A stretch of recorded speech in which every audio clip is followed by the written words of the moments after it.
You're listening to Lucid Cafe.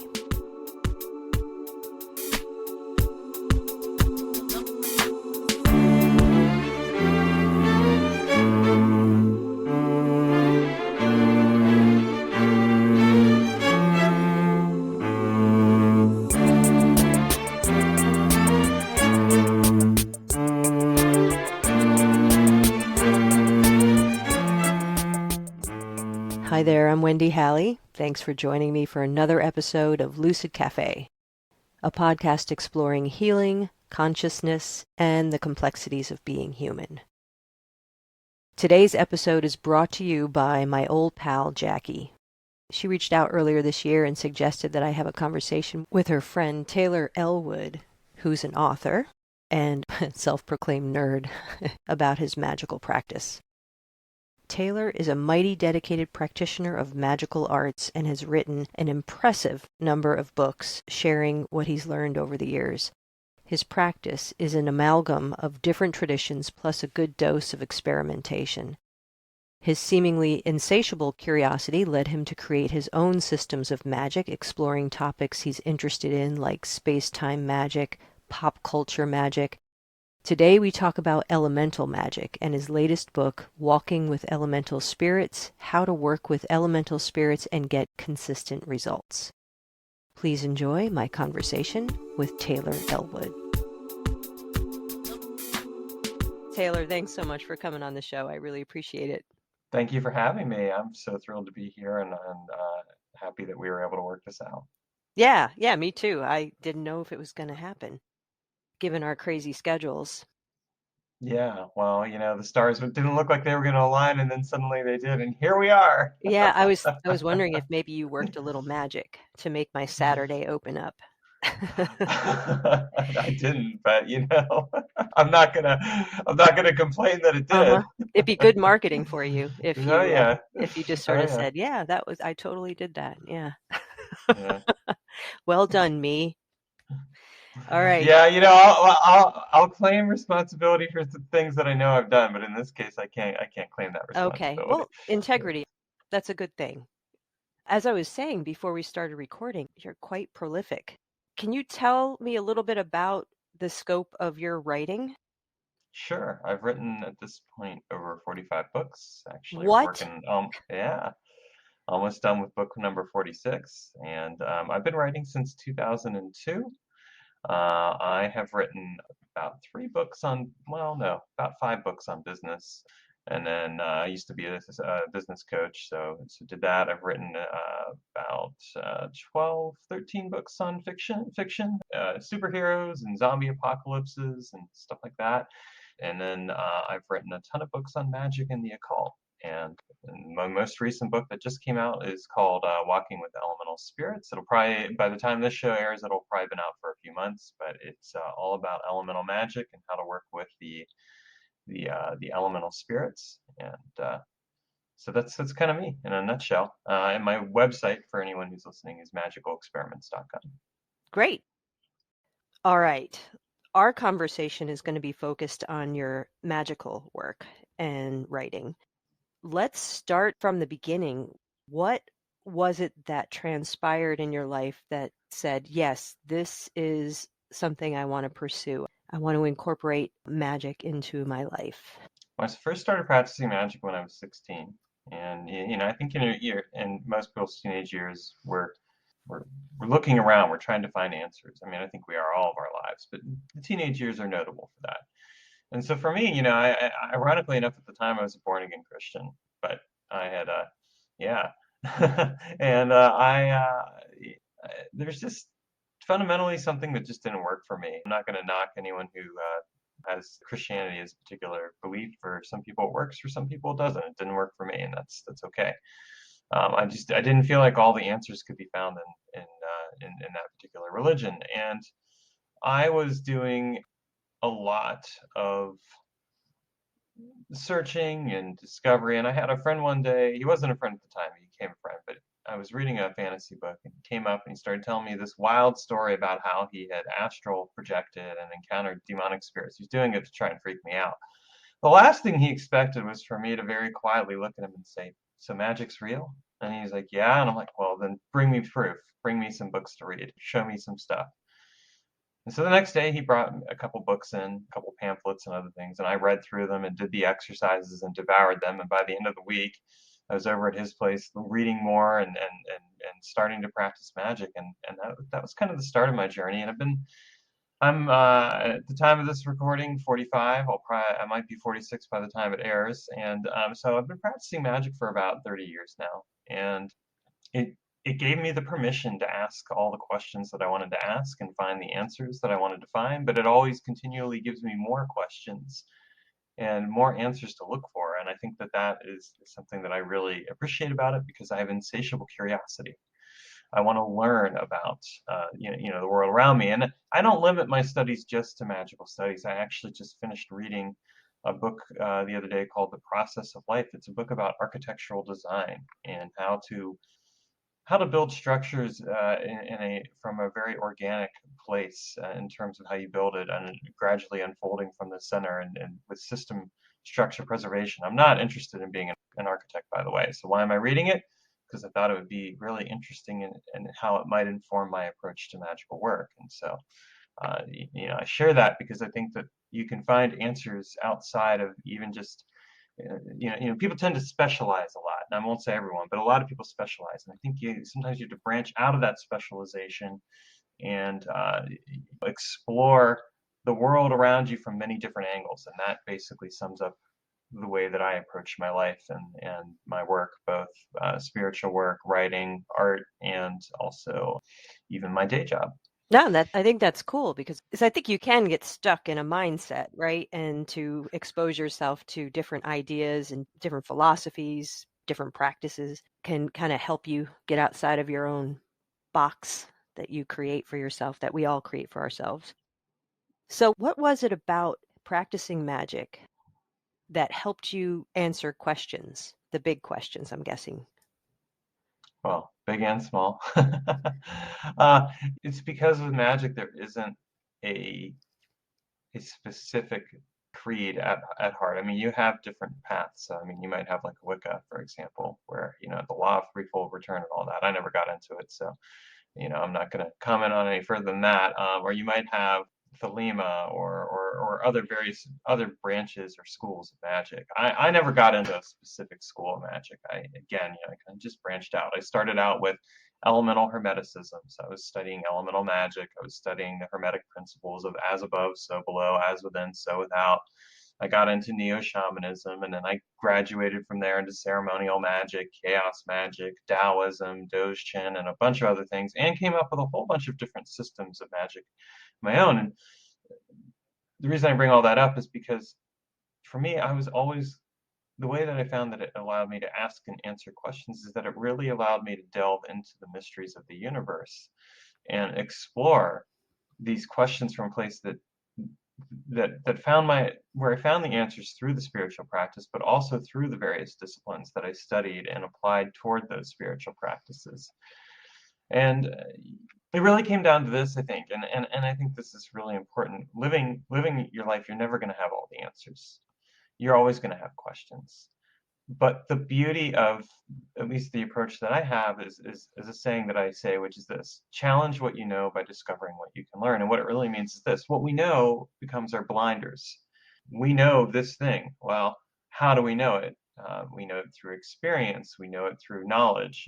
We may have learned something or whatever else, but it becomes a blinder that stops us from seeing all the possibilities and potential. So, and it's a very comfortable space what you know, because when you know something, it brings a kind of stability. The problem is what you know is an illusion at the end of the day. Under the right circumstance, anything can change, or under the wrong circumstance, if you want to put it a different way. So, by challenging what you know to discover what you can learn, you're always intentionally choosing to put yourself out there, recognizing that what you know only provides a semblance of security, a semblance of knowledge, that it's not really the real deal. And that by continually learning and discovering and challenging things, challenging what you know yourself, you end up beginning to uncover how you can grow and evolve, and how you're growing and evolving with the universe, and how you're growing and evolving with other people and systems and things like that, you discover that you're really part of this dynamic, interconnected system.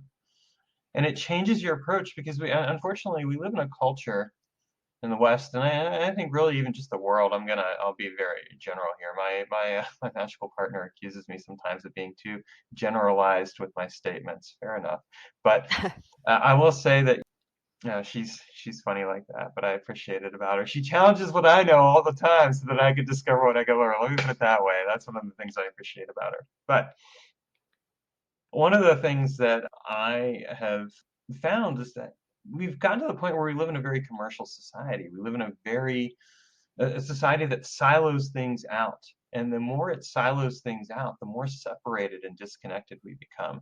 And we have things like social media and all that that pretend to connect us, but a lot of times it's just not the same. I think that the pandemic really revealed that for us because in a very real sense, we were suddenly isolated from even that casual contact that we needed. Now, like as people are starting to go out into the world again, it's kind of like, oh wow, I'm suddenly realizing the value of human connection and how I need to really connect with people and do things. Well, that only happens if we break away from this siloed approach to life. And that's where, for me, magic has helped me find my answers because it's allowed me to reconnect with the world around me in a very deep and meaningful way. And I grew up, I've already dated myself, so I grew up during a time where I did go outside a lot of the time and would be out for hours at a time unsupervised. You don't really see that these days with kids. Instead, kids are supervised by their screens, which is an unfortunate thing. But I know for myself, I cut out a lot of screen time as much as I can, even as a writer, because I find that too much screen time dulls the imagination and creativity and dulls the connection with the world. There's something to be said about going outside, for example, and gardening for a while, or going outside for a walk, or connecting with people by going and playing some board games, or doing something else along those lines, or whatever else. Because at the end of the day, a screen cannot bring you the level of connection that you need. Well, it's the same thing with magic. We're doing rituals to spirits. We're connecting with these spirits. We're connecting with these forces.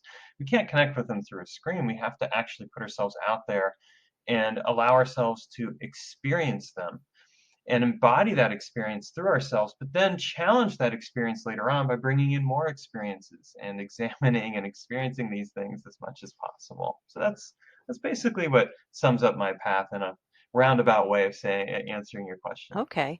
So what you're emphasizing is the importance of relationship, whether it's with other people, your practice, and I think most importantly, the natural world. And I think I'll get up on my soapbox and talk about how how unfortunate it is that we are gravely disconnected from the natural world collectively. Not everybody, but collectively, we have a pretty, I think, sad relationship with the natural world, if there's one at all for a lot of us. Yeah, I mean, it's really true. It's interesting. As I was telling you before we started the recording, I bought a house, and so for the first time ever, I have a yard to really work with. And so I've started gardening, and my partner is teaching me how to garden. She's got a lot of background in that, so she's like, okay, we're gonna pick these plants out, and this is gonna be a process. And it reminds me when I was a teenager, my mom would be like, okay, you got chores to do. And some of the chores were inevitably digging up weeds and planting stuff. And at the time, I didn't appreciate it. Now I do, because having spent so much time in technology, I can tell you that it's just not the same thing. Whereas when you go outside and you're playing in the dirt for a little bit, it does change things. And so, as you said earlier, it is about relationship at the end of the day. I mean, we need to have relationships with the world, with each other, of course, with our pets, with the plants, with everything. And a lot of times we get separated out from that, and so we don't really appreciate our connection to the world. And I think that that is what has led to a lot of the problems that we see in our modern society. I'll drink to that. Yeah. Everything ranging from racism to gun violence to these international conflicts and everything else, it boils down to the fact that we have lost a fundamental connection with each other. We're not seeing each other or the world around us in the way that we need to. And what we need to remember is that we're not above the world. We are part of the world. Yeah. You know, if we don't have the world, we don't exist. Well, I think you hit on a key point there. I think the original lie that we started telling ourselves, we humans, is that we are not nature, that we're we're somehow separate from it, and therefore we can exploit it to meet our needs. And so I guess I'm still on my soapbox a little tiny bit, but I'll get off now and change gears a little bit here. Well, a little bit. The relationship piece. So what you're inviting folks to do is not just to be in relationship with the people around us, the natural world, but also once you open up these magical doors to be in relationship with the spirits on the other side. Yeah, very much so. Because I mean, we don't just live in a physical environment. We live in a spiritual environment. You know, now, of course, some people might disagree with that, and fair enough. But yeah, you know, I find that it's very much a reality in my particular case that, you know, I am connected with the spiritual world, and that the spirits do play a part in my life in a way that is meaningful to me, and that there is a relationship there. And again, some people have a knee-jerk reaction to that because for some it might be okay. Like if I'm working with a deity, for example, am I putting this deity above me, or things like that?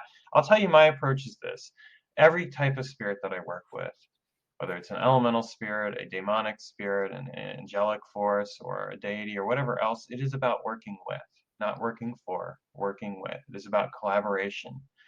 Because again, I think that that is where we need to redefine our relationship with things. So much of the problem that we have in society is a hierarchical problem where something is placed over something else. And because of that hierarchical approach, it's caused us to divorce ourselves from the world around us, from the spirits, from each other, because we're always trying to categorize and define things and place things within neat little boxes. But that's not life. Life is messy. Life is an experience. And all of these different things that are around us can't just be categorized to the point that there's no life in them. And really, this is a problem I see in occultism and magic as well. I definitely do see a lot of categorization occur in Western occultism in particular. So I'm not saying that if you go and start practicing magic that all of a sudden you're going to have this. And I mean, this is something I've had to work at for 30 years to get to this point. And I think that it's really an important point to make, that this kind of relationship is something that is discovered over time. It gradually unfolds organically as we start to change our approach to life. We start to discover, well, there's a lot more going on around us. There's a lot more happening, and we start to experience the world differently. We start to experience the connection with the spirits or things like that. I mean, I'll give you a good example because I have been doing a lot of work on the land. One of the homework assignments that I was given by my magical partner was to do the weeding around the house. So I started doing the weeding, and as I'm pulling out these weeds and everything else, I'm really connecting with the land. Well, the land is a spirit as much as a physical reality.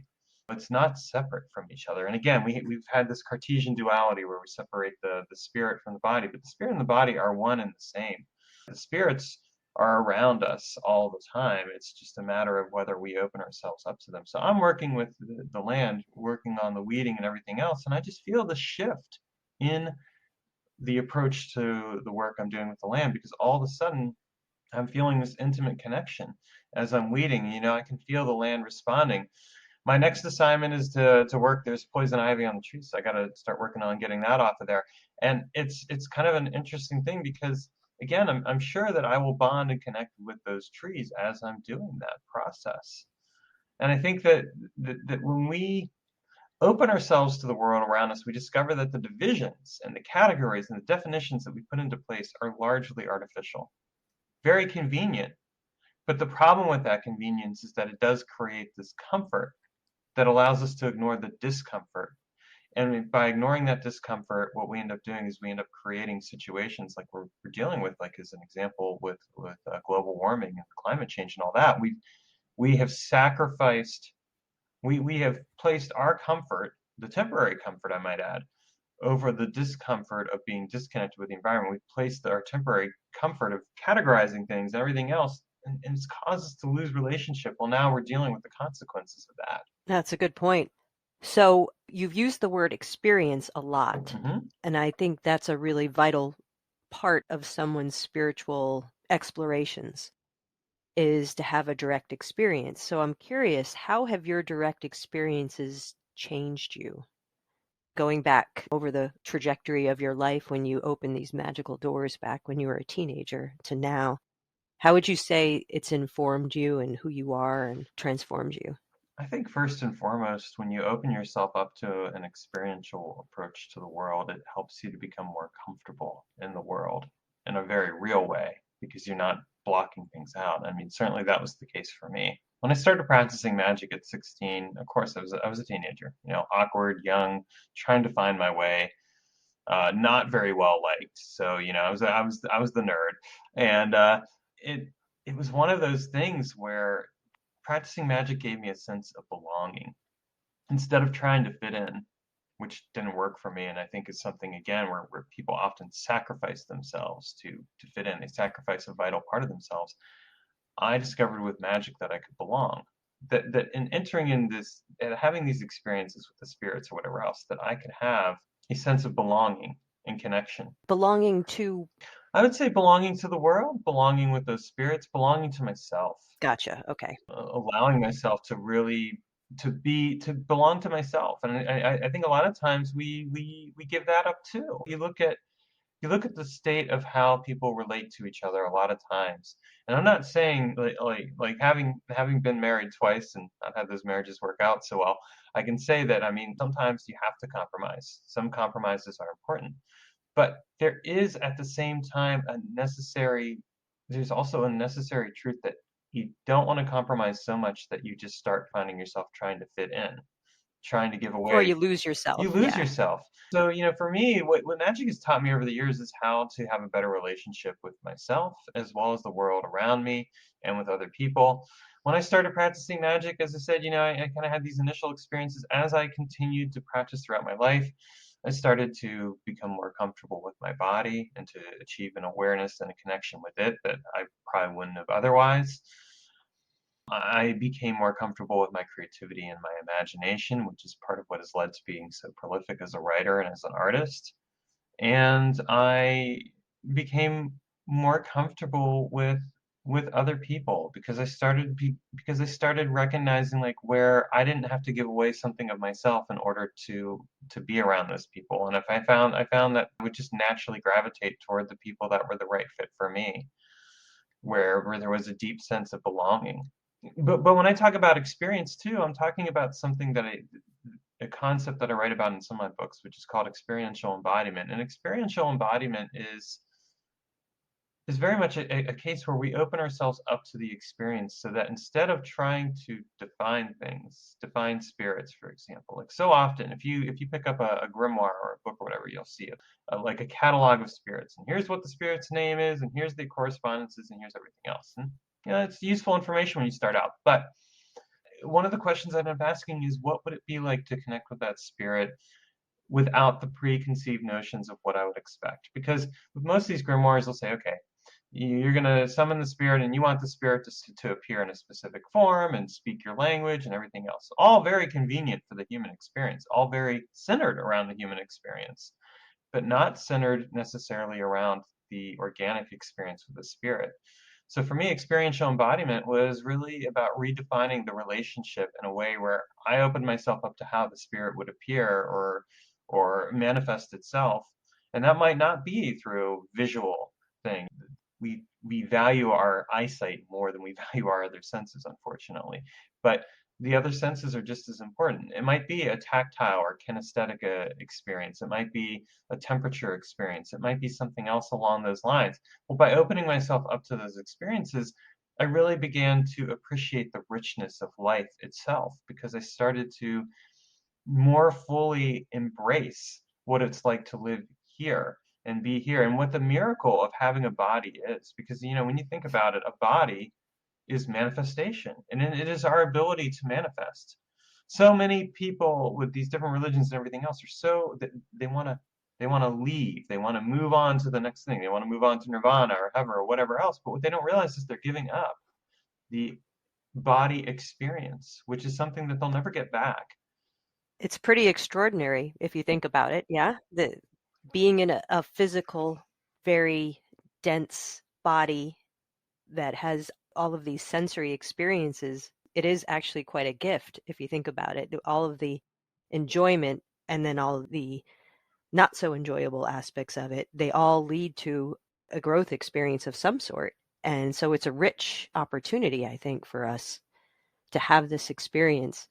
I joke about how many of the folks I've worked with who have, I mean, a lot of us have really challenging lifetimes, really, really difficult circumstances. And they'll say that this is it. After I, after I finish this life, no more. And I'm like, from my experiences, and you may not see it this way or whatever, but my experiences have shown me that, and for anybody who might be listening, I hope somebody's listening, that otherwise it's just a lovely conversation I'm having with Taylor. That the part of us that craves this human experience is very excited about it, and it is very much not human. And so the idea of trying to imagine a non-human part of us that's creating this human or dreaming this human experience into existence is kind of abstract. But boy, I mean, from what I could tell, it sure gets excited about this idea of being embodied, of having time on this incredibly beautiful planet, having all of these really rich sensory experiences, and then also understanding that the growth potential of this kind of experience. Well, and that's just it. And the people who say this is it, what they don't realize is that they're actually setting themselves up to have a lot more of those experiences. You don't get away from it because you have the lessons and experiences that you have to learn. And not only that, but I mean, we're part of this. We're part of something much, much vaster than ourselves that is actively, in my opinion, learning from us and learning through our experiences. You think about the universe as a living being. How does it learn? In part, it learns through us, Through through experience. Yeah. experience, and we bring those experiences back to it. So of course, it's going to continue to want to do that, and so I don't think you can get away from it. I think if anything, it's really an honor and an opportunity to embrace and discover the joy and purpose of life. And yes, there are hard times. I mean, I've been through hard times. One of the books that I most recently wrote, Inner Alchemy of Wintering, was about spiritual burnout and wintering experiences, like what it's like to go through very rough times where your life is just out of control and you are at the mercy of things and you just have to try and do the best you can. I just came out of that experience recently and it's been a multi-year experience. Not fun. Not fun at all, but you know what? I wouldn't give it up for anything. I wouldn't give it up to become disembodied and not have that experience because I have learned and grown so much. And it's that richness of life that even in the hard times, those hard times are balanced by those wonderful times as well. And those wonderful times are appreciated in light of having those hard times occur. Well said. Yes. So it sounds like through your practices that what has been a byproduct of your practices is an intense focus on the subtle. So when you are connecting with a spirit, that you are not just focusing on the visual aspect of it, which I'm guessing you mean interior visionary experience, but also all the other senses as well. And it takes the keen amount of focus to be able to notice the really subtle differences when you're doing this kind of work, right? Am I Yeah, that you got it right. I mean, that is very much what's happening. It's learning to pay attention to all of those subtle signals and that information and bringing that in and expanding yourself as a result to meet it and engage.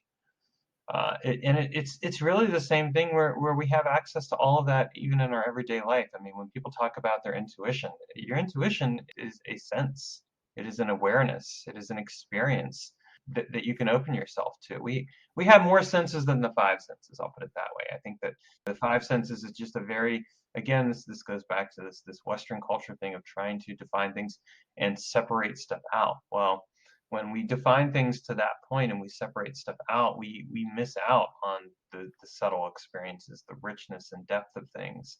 And so by reintegrating that in and embracing a holistic approach to life, what we end up discovering is that there is a much deeper variety of experience and embodiment in that experience that opens doors for us in and of itself. I mean, if you spent a year just paying closer attention to the different experiences that you were having and you didn't quickly label them, but really just opened yourself to them, that year alone would change your life fundamentally. I mean, I think that's why a lot of people are drawn to, let's say, meditation, for example, because what we're all kind of discovering in the Western world, many of us, is that we have a lot of internal noise, right? And it's really hard to perceive intuitive hits when there's so much fucking noise in your head and other parts of you or in the outside world that you're focused on. So this idea of turning your focus inward, right? And trying to sort through all of that stuff to get to, and I'm not a meditator. Let me just let me just say for the record, I do a different kind of, I do more shamanic type visual form of meditation.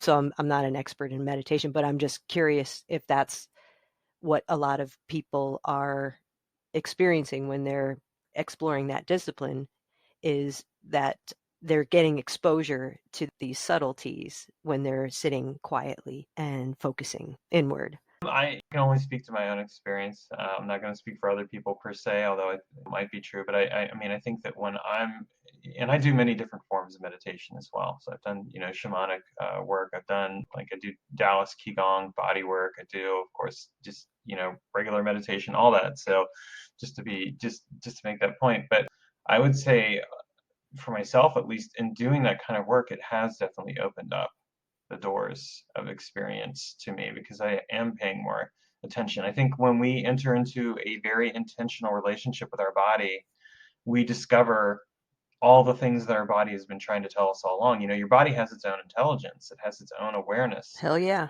And when you start to really pay attention to it, it tells you, and you can work through a lot of things. I mean, would say, not that I have an absolutely pain-free life, but through the different work that I've done over the years, it has made a significant difference in my relationship with my body, right down to like what kind of food I eat versus what I don't eat, because I'm paying attention to what my body is craving and wanting, and what it says works for it. And not everyone's diet, not there's no one size fits all diet. For some people, what works is not going to work for somebody else. But part of that is based in part on paying attention and learning to listen to and connect with our body. And when you connect with your body, you start to connect with it on all of its processes.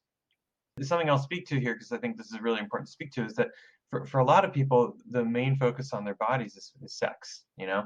That's all they care about is sex and how does sex feel. But pay attention to drinking water, pay attention to eating, pay attention to passing waste and all that other stuff. Pay attention to all of those things, because those are experiences in and of themselves, and they can tell you a lot about your experience. And if anything, as you learn to integrate all of those other experiences in, you'll find that the sex is a lot better, because you're suddenly experiencing it on a much deeper level, because you're paying better attention to your body than you were before. It makes perfect sense. Yeah. All right. So I want to shift gears a little bit and touch on your most recent book. Walking with Elemental Spirits. How do you describe elemental magic? So the classic Western approach to elemental magic is you have the five elements: earth, air, fire, water, and quintessence or spirit. In Hinduism and Dzogchen, it's earth, air, fire, water, and space. And in Taoism, it's earth, fire, water, metal, and wood. Now, just as a quick note, and an interesting thing, in Taoist practices, what they're really describing is the way that the energy of the body works. That when you're working with metal energy, for example, you're clearing your mind. When you're working with wood energy, you're working with growing energy. Earth encapsulates everything. Fire is very passionate and fury, and water is for rest and regeneration. The other systems that I mentioned tend to focus more on working with the elements as spiritual beings. They'll still say that the elements are part of the building blocks of life, that they're in all of us, et cetera, et cetera. And there's a certain fundamental aspect to that. Now, my own approach to elemental magic has actually kind of gone in a little bit of a different direction, because what I've done is I've said, okay, we've had these five elements in the West: earth, air, fire, water, quintessence or spirit. They've been written about for over 2,500 years, and very little has changed in all that time. That's a long time for something to stay the same. But what I've done is I've started looking at, what if there are other elements? I mean, if we look at elements as being the building blocks of life, why couldn't gravity be an element? Why not magnetism? But why not also, for that matter, why not love or stillness or movement or other things? So my approach to elemental magic has really been based around working not just with the classic elements, but also working with other elemental forces, at least to my mind, that I feel are essential to the building blocks of life and also move us. And I say move us because I think that we are moved by what we connect with. Sometimes we move it as well, but we're moved by it. We act on and we are acted upon. And that's a very important thing to note because again, we have this notion that we're above things, that we're acting upon, but we're also being acted upon. We don't live in a void. And I think it's interesting when people get caught up in that notion. So for me, I think about gravity. We're living with gravity every single day. It's pulling us down. But it's not even just that. We're also dealing with the gravity of the moon, for example. Right. Our bodies have a different response to it during the full moon versus the dark moon or new moon. This is very obvious in particular for women with their cycles and stuff, but I also think it's true for men as well. I mean, men have their own cycles. They're just not as obvious, but they are there. There is physiological proof of that. So I mean, I think that that's true. And then you look at the other planets, and planets also have their own gravitational influence. And the fact is, they're all acting upon and being acted upon by each other. So that means that there's some influence there. That could explain, for example, the astrological significance of planets. Whether that alone is the only reason or not, that's up for debate. But that's certainly one of the things that I've thought about quite a lot. And you think about magnetism. Well, I mean, we have electromagnetic fields ourselves. We actually have that experience. Well, that is something that is part of us. So it is a building block of life. And then we look at space and space and time are things that we are wrapped up in. We can argue that time is just perception, and maybe it is, but it's something that still nonetheless affects us on a very deep primal level. So when I look at the elements, I don't look at them as just earth, air, fire, water, and spirit. I look at all these other forces, and I've worked with them. And I first started this back in 2004. I came up with a ritual called the Elemental Balancing Ritual. And the Elemental Balancing Ritual is kind of based around the idea of, okay, I'm out of balance in certain areas of my life. How can I work with an elemental energy slash spirit to bring some balance? And I started working with water because I was a very intense person, and I needed to wash that out a little bit. Well, at the end of that year, I knew I wanted to continue working with elements, but one of the things I wanted to work with is I wanted to be better at communicating and a little more assertive. And I could have worked with the element of air, but that just didn't fit. So I decided to work with sound as an element. There was nothing in any of the books that I read that said that sound was an element, but I was like, why not? It's a building block of life. It's essential. I mean, we're using it right now to communicate. People who are listening right now to this, they're Indeed. hearing sound. Sound is a reality. It's something that's It's a thing. essential, Yep. right? So that's my approach to elemental magic, and that's what the book is about: is describing not just the five classic elements, but also exploring all the other elemental powers that could be, and how you can work with them. And you don't have to agree with my system. I'll say in all my magic books, one of the caveats I always put in there is like, look, I'm writing this, and these are my experiences, and here's the exercises you can try. But at the end of the day, you have to make it your own. So you don't have to agree with me. You just learn from it and make it your own, and come back and feel free to challenge me at some point if you want, because that's great. I'll learn something from it. I love that approach. I actually think that's really refreshing. You mentioned before working with demonic forces, and so that's a loaded one, right? For a lot of folks. In what way do you work with demonic forces? Well, first of all, the reason that's loaded is because of Christian culture, the grimoire traditions and things like that, where you had these people in the medieval ages where they were writing these books, and they were writing about working with these spirits. Maybe they did, maybe they didn't. But of course, it's kind of like if you were in communist in the USSR or China, where you're writing these things that might be subversive to the state or to the religion, and so you have to put in certain catchphrases that say, well, and here's this thing because we really do agree with the manifest ideology right now. Well, they didn't The powers necessarily that agree, the be. powers that Yeah. be, but they didn't necessarily do that. They just had to portray things a certain way. So that's one thing I'm going to put out there.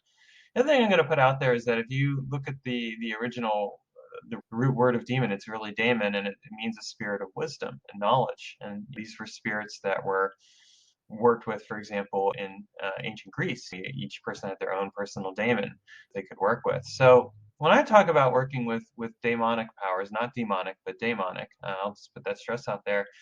It's really about working with a spirit of wisdom. Now, a spirit of wisdom is sometimes going to lay down some information you might not like. There is some truth to that. I mean, the thing I found about working with spirits in general is that what you approach them with is in part what they will mirror back to you. So if you approach a spirit with fear, then that spirit is going to mirror that fear back to you because they are communicating with us on all levels of our being. And that's something to really remember. But I also find that in working with the spirit, demonic spirits, that they can be very powerful in terms of what they reveal to us and how we can learn from them. One that I'm working with, I'm doing this program right now where you're working with a goetic demon a week. I'm taking my one friend Stephanie Connolly has this Patreon where she's doing this thing and she's walking you through the whole thing. It's like over 72 weeks, so kind of gives you an idea of how intense this is. Well, I'm working with the spirit of AIM right now, AIM, and this is a spirit of creativity and inspiration and knowledge. It's a goetic demon. So some people will be like, oh, it's a demonic force. It's ooh, be careful. Well, I found it to be very helpful this week. It's been very inspiring, kind of helped give me a kick in the butt to get my latest fiction book written. So I found it helpful. I'm going to be doing working later on tonight at the time of this recording on communication with it and how seeing how it can help me be a better communicator in certain ways that I feel I need to do some work on. So I think like really with anything, challenge what you know to discover what you can learn. Like if people are like, oh well, he's doing that kind of work, I should be careful, blah blah blah. Well, yeah, maybe, but like look at the history behind it. Look at like the assumptions, everything else, and then find out for yourself. And I'm not saying don't be cautious. That's not what I'm saying, but don't let don't let what other people have told you, don't let the quote unquote loaded terminology or anything like that stop you from discovering for yourself the reality of something. And then use that experience. Don't let what I say either. I mean, at the end of the day, this is something I always say is don't don't let I'm not the ultimate authority of anyone's life other than my own. And it's the same as for anyone else. You are the ultimate authority of your life. You are the ultimate spiritual authority, not some god in the sky, not some demon in the underworld or anything else. You are the ultimate authority. And like whatever choices you make are the only one at the end of the day you have to answer to is yourself. That's a great fucking message. This is one of the things I'm very interested in is different people's take on evil or what they would call demonic forces. And I personally don't buy it. My experience has shown me that it's not really a thing, but it's more of a, and you may disagree, but to me, it puts us in a place of fear. And you don't want to be operating, especially in a spiritual, magical practice, you don't want to be operating from that place of fear because then you lose personal power. And how does that help you? It doesn't help you. I mean, because contrary to everything you just said, right, of trying to be your own authority, well, if there's some kind of force out there that's trying to do you harm, or you believe that, then you're going to be focused more on protecting yourself than you would be on exploration and growth. That's my take anyway. No, I agree with that. Take that with a grain of salt. No, yeah, well, yeah, or as take it with a lick of salt, Yeah. Yeah, no, but seriously, no, I agree with that. I mean, I think a lot of people bring their own, they bring their fear into a situation, and fear has its place. I'm not going to knock fear. I think fear actually can be a wonderful teacher. There have been times in my life where I have woken up every day feeling fear because things were really chaotic and not sure of things and all that other stuff. And fear, if you can get comfortable with fear, it can teach you a lot. Right. And there's plenty to be afraid of, too. Oh yeah. Just living life. Hey, every time you walk out that door, something could happen. You don't know, but Right. you just have to make the best of it. That's right. But I don't want to invite people to No, live like that no, either. It's me kind either. of like, but there are legitimate things that can happen. But I think a lot of us, we have anticipatory anxiety about stuff. That's part of the noise I think that we can generate in our brain parts is the possible ways in which things could go very south and put us in a place of fear. Yeah, that's very good to hear, I think. All right. So in your book, you have a lot of suggested kind of experimentation for the readers, right? Hmm. As a way to get to know the elemental spirits. Would you describe them as really accessible, or is it a challenging process to kind of get into what you're inviting folks to do? I think I would like to think the exercises make the work accessible. I mean, at the end of the day, you have to do them. You don't do them, then you're not going to get anywhere with it. I mean, that you can read a book but not do anything with it, and on that I can't help you.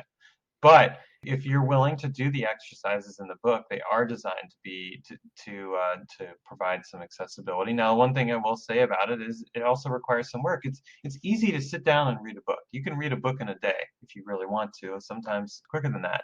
But actually taking time to do the exercises and work could take you months, years, if you really want to do it. One of the things that I like to say is if you're reading a book is are you working the book? You know, take a book and work through the exercises. It's going to take some time. That's where, we live in a culture of push button, where you push the button and things instantaneously happen. Mm. The irony of that is that nothing instantaneously happens. As I've told people in my day job, hey, you push the button, but just because you pushed the button didn't mean that something instantaneously happened. It took a few moments, and that's true, but we've increasingly become like, well, I want to push the button and have things happen like that. Well, it doesn't happen like that. You've got to be willing to put in the work. You have to put in the time, and so what I would say is it's accessible, but you still have to do the work. And if that's not something that people like to hear, well, I'm sorry, but that's just the truth of life. It's very true. Yeah. I mean, it's a discipline, right? It's a discipline. I mean, I didn't get around to writing all the books that I've written and doing all the work I've done that has gone into those books by not doing so. I had to discipline myself, and I mean, I still do stuff every day. It's like right now with the gardening that I mentioned earlier. I'm going out there and I'm gardening. I'm making that choice to discipline myself to do that work because it's essential to my sense of well-being and Mm, connecting with the land. Now, part of it, there is definitely a spiritual component. It's inevitably going to show up in a future book because I know myself. But the thing is, it's like it's something that I have to go and I have to put myself out there. If I choose not to do it, well, then I'm not going to really learn anything from it. I can look at the ground, but if I don't do anything with the ground, then nothing will really happen other than I'm looking at the ground and the ground might be looking back at me. right, right. Well, yeah, I mean, maybe for those of us who struggle with discipline, we can connect with the God of discipline and make friends with it. Yeah, there you go. Why not, right? Yeah. Well, Taylor, this has been a fun conversation. Remind me of your website again. Magicalexperiments.com. Okay, and that's the best way to get a hold of you if people want to explore your books, your work. Do you have your fiction books on there as well? I don't have my fiction books on there. I have a different site for that. That's called imagineyourreality.com. Okay, cool. Well, thank you so much for coming on and chatting with me. Thank you for having me on. I really appreciate it. And I just want to do a quick shout out to our mutual friend Jackie as well. Thank you for Absolutely. connecting us because that's part of how this happened. What's up, Jackie? What's up, Jackie? Ready to do some magic? If you'd like to learn more about Taylor, please check out his website, magicalexperiments.com. And if you're curious about his many works of fiction, please check out his other website, imagineyourreality.com. All right, that about does it for this episode. Thank you for tuning in. I'll be back soon with another thought-provoking episode. Until next time.